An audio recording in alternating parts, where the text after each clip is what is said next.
One point of particular interest is that with this, under the normal modeling that we've had at 250,000 cubic feet per second, the elevation of the Arkansas was projected to be at 23 feet in Tulsa. That's what so much of the mapping that we've put out there has shown and been based on. In reality, it's measuring in at 22.22 feet.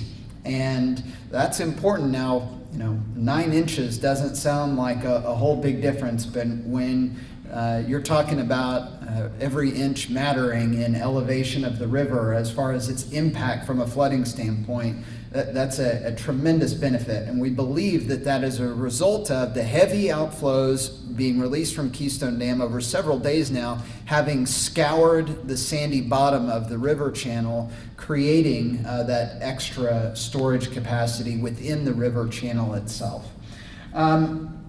It's also been extraordinary to see the way that all the communities are pulling together and working together.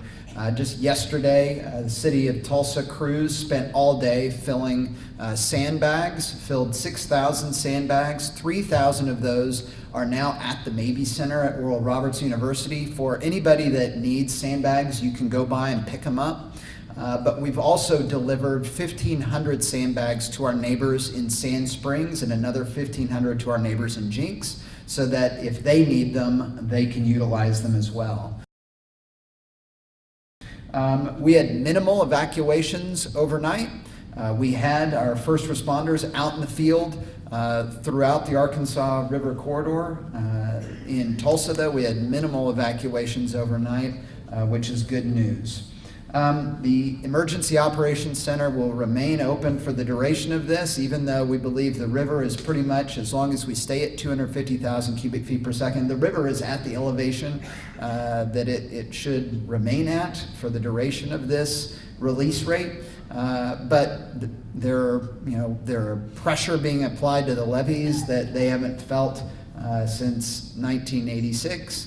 And there are other areas, when you have water flowing at this kind of rate, at this elevation for a prolonged period of time, you want to maintain constant vigilance. And so that's what we're doing.